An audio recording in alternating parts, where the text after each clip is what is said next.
Hello and welcome to this video tutorial. Today we're going to look at collisions. In doing so, we'll take a look at skills practice 3.3, collisions and conservation of momentum. In this lesson, we'll be able to differentiate between two types of collisions, elastic collisions and inelastic collisions. Please remember to pause or rewind the video as needed. Let's begin. Read along with me at the top if you would, please. There are two main types of collisions, elastic and inelastic. As long as there are no outside forces such as friction, momentum is conserved. Now, what that means is the momentum before a collision is the same as after a collision.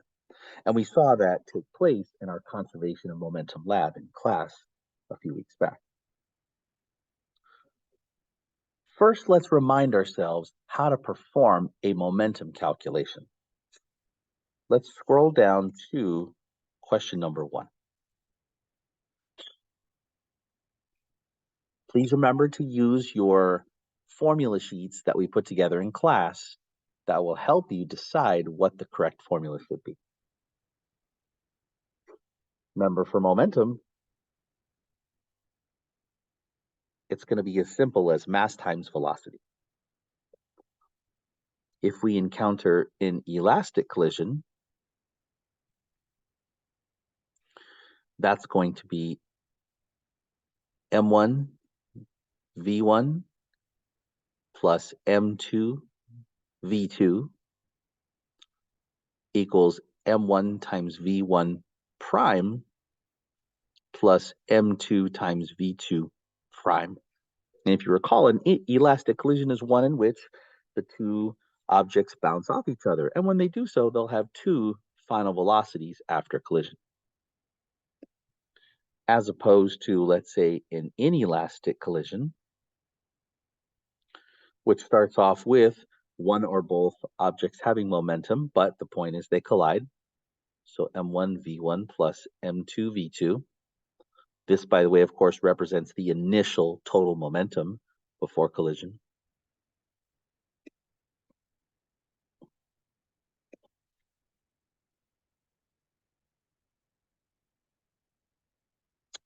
And in an inelastic collision, the two masses stick together. So in other words, m1 plus m2 with one common final velocity after collision. So instead of v1 final and v2 final, we'll just call it v final. So we have one velocity after they collide because the two masses stick together, or we have two separate velocities because the objects bounce off each other. And then the third scenario that can show up every once in a while is a case called separation. Now in separation, you're looking at an object or two that start off as rest. They start off with no speed, therefore they have no momentum. And if they have no momentum to begin and all of a sudden they start moving, momentum needs to be conserved and they have to have no momentum afterwards. Well, how do you have two objects have no momentum after they separate? One object goes one way, one object goes the other way, and they have equal and opposite final momentum. And that would look like m1 v1 prime is equal and opposite to an m2 v2 prime. The negative there just tells you that it's opposite. Number 1, what is the momentum of a 100-kilogram fullback carrying a football on a play at a velocity of 3 meters per second? Okay, well, here's our mass, here's our velocity, and as you can see, question number 1 is a very straightforward, simple momentum problem. Not a collision problem yet. So we're given 100 kilograms of mass. We are given 3.5 meters per second of velocity. We're going to use the equation P equals mv. And we can already begin to substitute into that equation. 100 kilograms times 3.5 meters per second squared and the fullback has a momentum of 350 kilograms meters per second.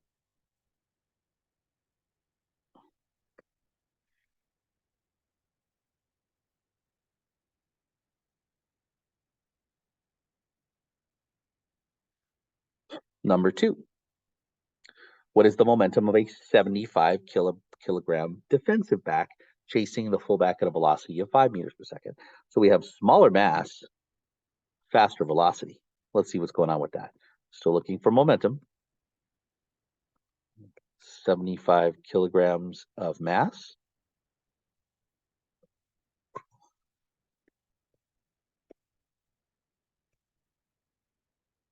Five meters per second of velocity. Momentum is mass times velocity, and again, it's a very straightforward calculation.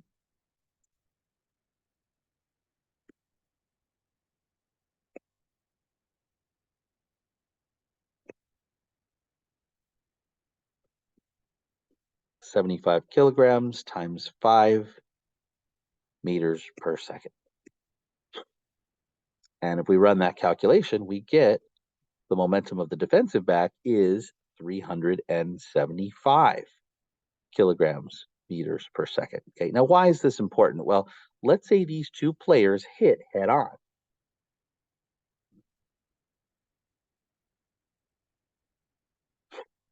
Okay, let's say the fullback was going this way and the defensive back trying to tackle him was going this way. Well, if you look at the answers that we got here, the fullback had a momentum of 350. The defensive back had a momentum of 375. And you can see that in a collision of this nature, you can see who would win in this collision. Clearly, it's the defensive back who would win with greater momentum, would not only stop the fullback, but would push him backwards.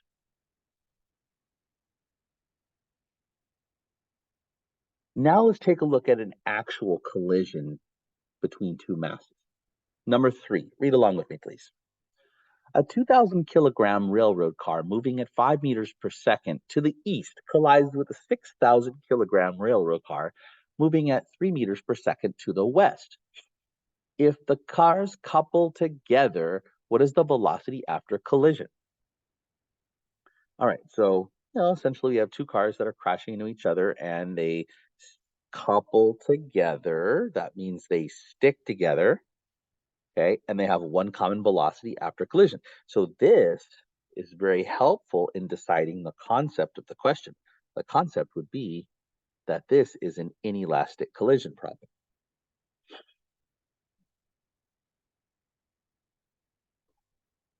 Okay, and what we're looking for is we're looking for v prime, the velocity after collision. Okay, and we're given the following. We're given mass 1, velocity 1, mass 2, velocity 2. But one thing I want you guys to note is that mass 1 is going to the east, which would be to the right on a map, whereas mass 2 is going to the west, which would be left on a map. So we do need to remember to put a negative in front of the 3. We have to account for that in our calculations. Okay, so let's go ahead and list everything we have. We have an M1, V1, M2, V2. Okay, M1 is 2,000. V1 is 5. M2 is 6,000, 3 times bigger, but going in the opposite direction at -3. For an inelastic collision, the equation we would use is M1 times V1 plus M2 times V2 equals M1 plus the quantity M2 times V final. Now, we have to solve this equation for V final. Now, how do we go about doing that? Well, we have to divide away the M1 plus M2.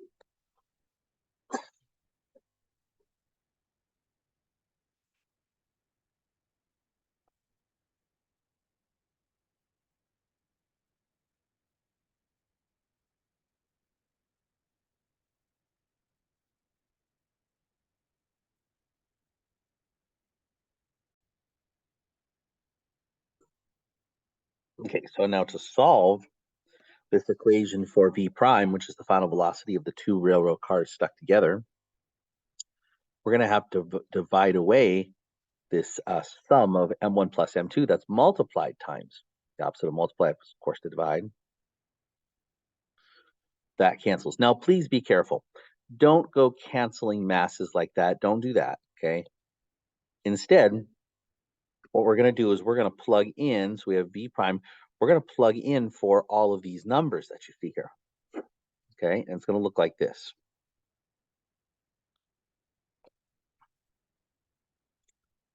So v prime is going to be equal to m1 times v1 plus m2 times v2 over m1 plus m2. So m1, we go and look at our list over on the side, is 2,000 times its speed of 5, velocity 5, and then m2 is 6,000 with its velocity of -3. Adding the two masses together, m1 plus m2, right, would be, of course, 2,000 plus 6,000. So you just begin by entering in and substituting the correct values. Now, at this stage, go ahead and make sure you start evaluating, but evaluate carefully. So in other words, I'm going to multiply this, I'm going to multiply this, and I'm going to add those. Okay, let's see what we have at this point. Okay, we have b prime. So 2,000 times 5 would, of course, be 10,000. So plus a negative would be minus, and 6,000 times 3 would be 18,000. Okay, over 2,000 plus 6,000, which would be 8,000. Okay, so now on top you get negative 8,000. On the bottom you get 8,000. And so v prime, you end up with -1. Now, negative doesn't really make sense in terms of velocity. The negative is the direction. So what this tells you is they are going 1 meter per second together, but, well, which way is negative? West is negative. So they're going 1 meter per second to the west. That would be the appropriate way to finish the answer.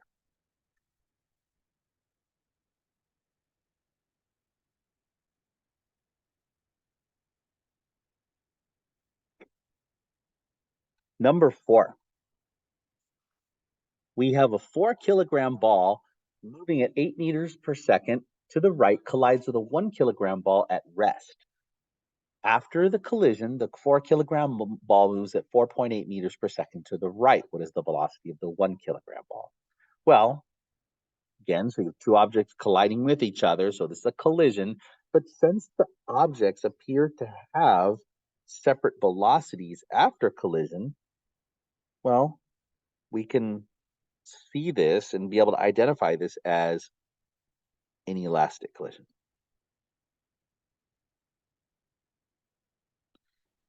All right, so let's go ahead and annotate. We have M1, V1, there's M2, okay, V2, rest means, well, V2 equals 0, right? Mass 2 is not moving. So after the collision, the first ball, M1, remember M1 again, is moving at, this would be V1 prime, because it matches with M1, and it's going to the right, so it's positive, and we're looking for V2 prime. So V2 prime is the unknown. Okay, make a list of what we have here. M1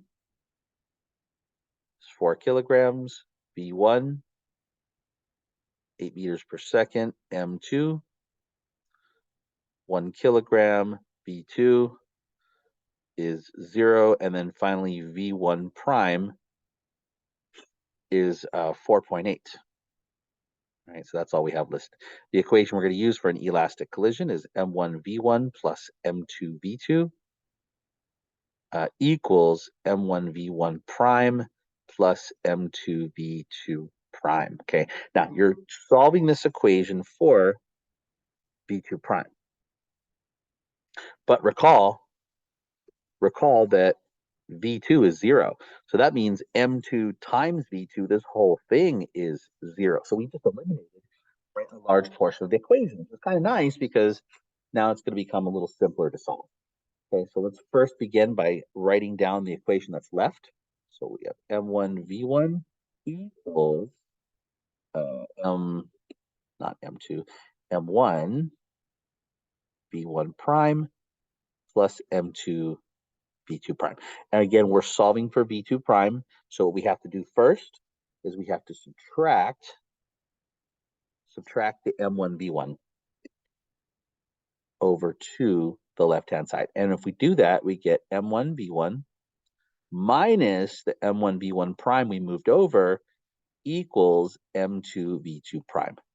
Okay, remember, always look back to what you're trying to solve for. Keep your mind focused on the goal. Solving for v2 prime. How do we do that? We have to divide away the m2 that is multiplied next to it. So v2 prime is going to be equal to m1 times v1 minus m1 times v1 prime all over m2.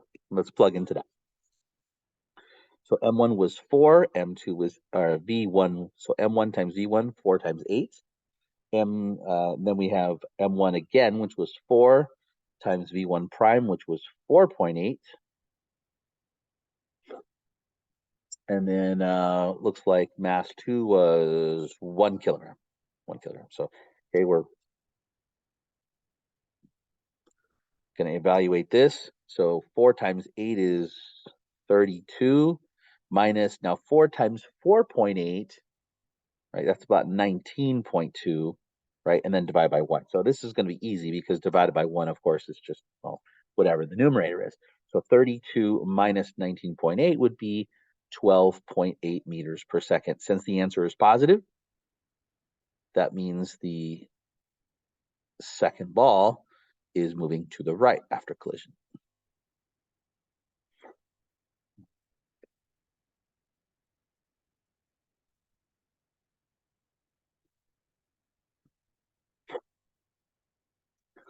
Number 5, a 0.0010 kilogram pellet is fired at a speed of 50 meters per second into a motionless 0.35 kilogram piece of balsa wood. When this pellet hits the wood, it sticks in the wood and they slide off together. With what speed do they slide? Well, again, they stick together, right? This is an inelastic collision. Let's go ahead and identify the parts to the problem. We have mass 1 and its corresponding speed, which would be v1. We have the other mass, which we will label mass 2. Okay, motionless, that means what? V2 is 0, just like before. Okay, and again, we're looking for what speed do they slide? We're looking for v prime. So this time we only have m1 v1, m2 v2, right? And v2 is 0. So m1 0.0010 kilograms fired at 50 meters per second into the piece of balsa wood, 0.35 kilograms. Motionless means v2 is 0. The equation we use for an inelastic collision would be m1 times v1 plus m2 times v2 equals the sum of m1 plus m2 times v prime, which is what you're looking for. We're looking for v prime. So m1 v1 times m2 v2 plus, m2 v2 equals m1 times m2 times v prime. Now we can kind of eliminate some things. This part goes away, right, because of that. And to solve for v prime, you have to divide away the m1 plus m2 to both sides. Okay, so our resulting equation would be v prime equals, the only thing that's left is the m1 v1 over m1 plus m2. So it's a very, very simplified equation to plug into because we got rid of the m2 v2 part of it before collision. Whoops. Rewrite that again. It's m1 v1 over m1 plus m2.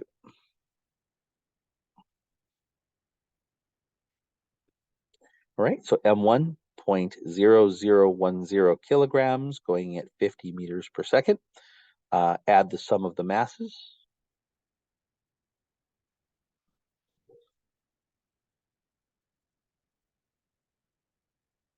And we get about 0.05 on top and about 0.351 on bottom. Dividing those two, they slide off together with a speed of 0.142. Now, notice something about the answer to this question.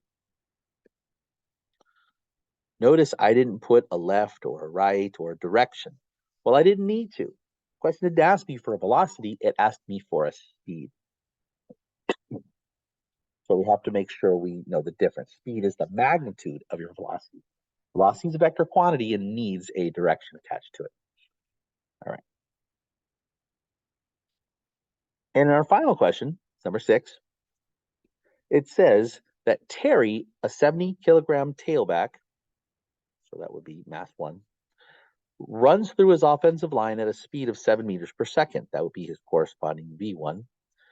Jared, a 100-kilogram linebacker, that would be the other mass 2, running in the opposite direction, meaning negative, this would be V2, meets him head on and wraps him up. So wraps him up means what? We're looking at an inelastic collision because the two masses would most likely stick together if he wraps him up. What is the result of this tackle? Well, here's what we're going to take a look at. Okay. What we're going to do is we're going to essentially find each momentum before the collision, and we're going to compare. We're going to compare what happens when they would meet. So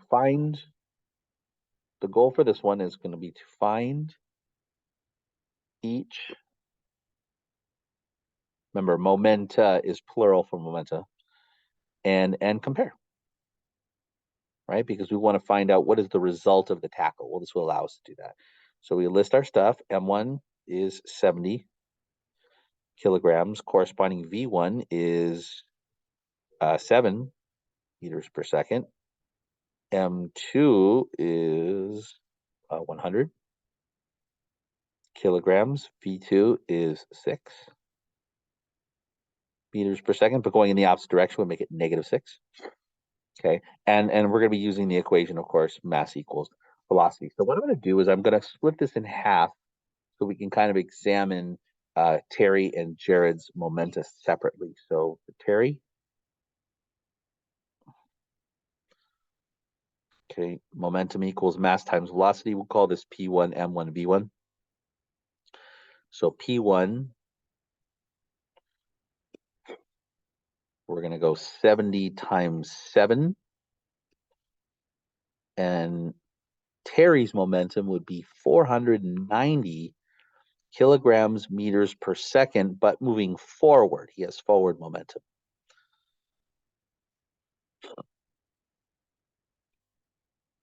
Okay, so for Jared, here's what happens with him. So same equation, we're just going to call it M2V2, right? Because it's second mass, second velocity. So let's go ahead and calculate Jared's momentum. 100 kilograms times -6 meters per second. And Jared's momentum would be -600, right? Kilograms meters per second, or you would say 600 kilograms meters per second backward. Now, as you can see with this,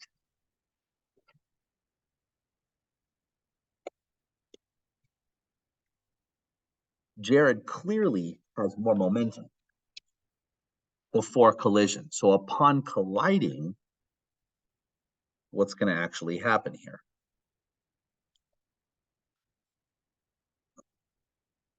Jared has more momentum before collision.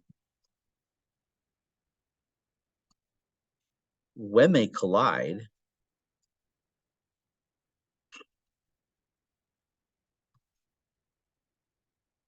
he will not only stop Terry, but will also move him backward. Right? And that should make sense. If Jared has more momentum than Terry does, then when they collide together, Jared is going to push Terry in the direction of his momentum because, of course, he has more. So I hope you found this tutorial to be helpful. Again, please remember to pause or rewind the video as you need. Thank you.